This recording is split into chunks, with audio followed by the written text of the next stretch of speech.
today is another Thursday and another farm day on a farm when we all doing different kind of projects, and we'll see what's going on. We're gonna talk with the guys what they do.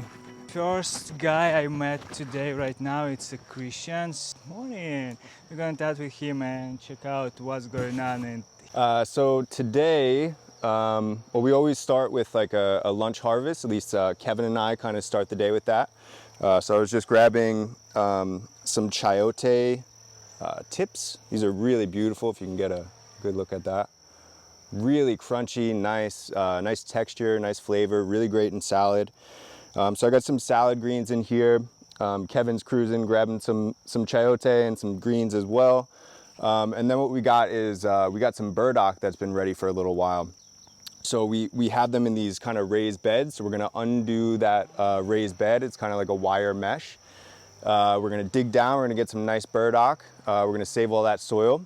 And then we got the guys in the back. You can probably hear it right now. There's a weed whip going. So some of the grass got really tall. So we're taking some of that down. Iris is staking up some pole beans that she had planted, and Zach and River are digging up some cassava. So yeah, we got a full day going right now. what is it, burdock? Burdock is a root vegetable. Alright, so next person I met in the garden is Kevin, and let's see what he's been doing here. All right.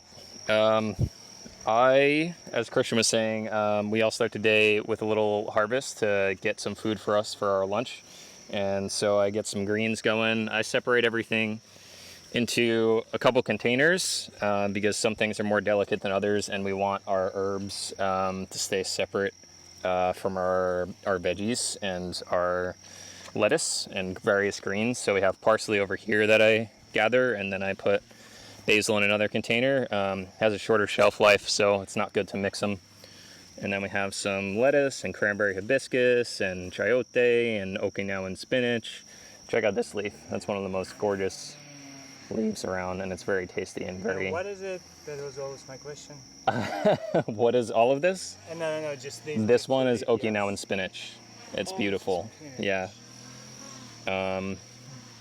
Yeah, so that's about it. We got some community, or, well, I think it's called garlic chives over there as well. The bulbs taste like garlic, these white parts, and then the green part can be used like chives. Still got a little bit more work to do, but that's going to be our lunch for today, and it's going to be awesome. Cool.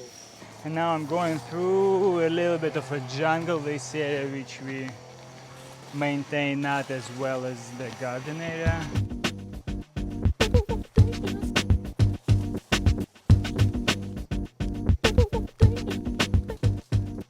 Agroforestry area down here. This has kind of been Iris's pet project.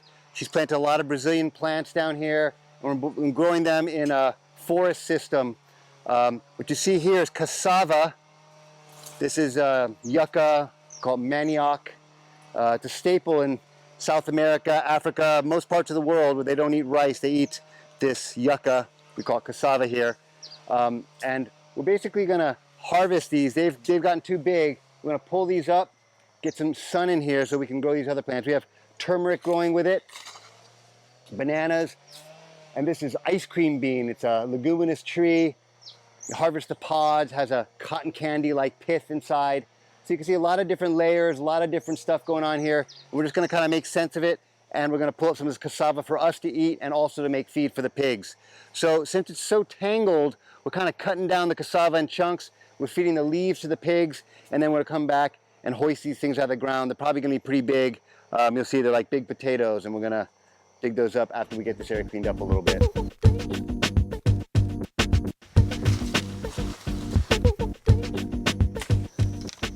So I did here a bank, a pile of seeds, put diverse seeds and see which grows.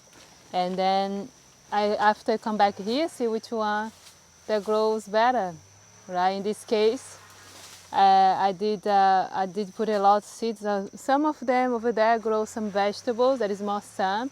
But here, because we have all this Olena growing, also this is the Olena flower, The one that is strongest here is the pumpkin and some of the beans. The thought was bush beans, but it's a pole bean, so I come in here and add some of the poles so they are able to climb. Now you can see the sun's now coming in really nicely, right? What a difference. Look at all this sunshine coming in. All these plants are going to boost.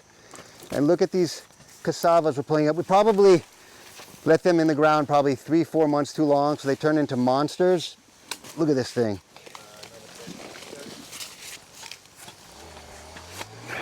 So at this point, these are pretty much going to be pig feed.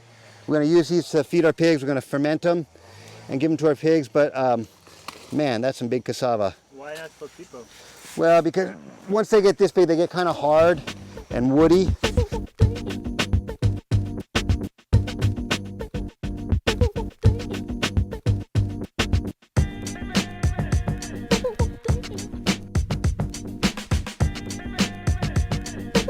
Fruit. Yeah! Right on!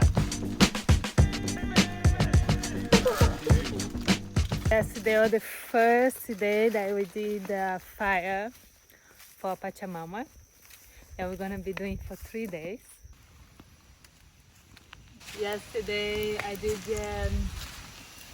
underground, put some offers for everything that the Mother Earth have given to us, a lot of vegetables, food, fruits and flowers, a lot of the beauty that I've been collecting too from the islands and what nature sometimes gives to us. I give back to her.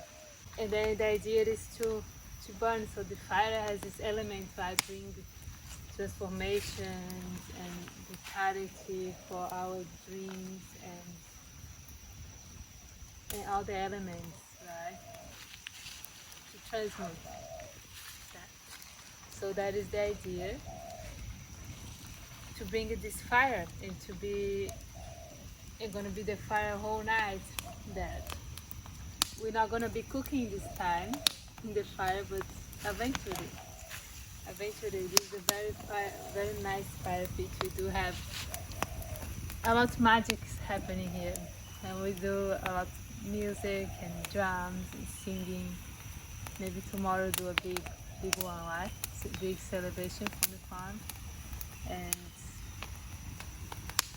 it is very magical to give it back. Therefore, it's very nice. I dig, and the earth is so red here because we've been doing this fire, right? It was nice. It reminds me of Thailand.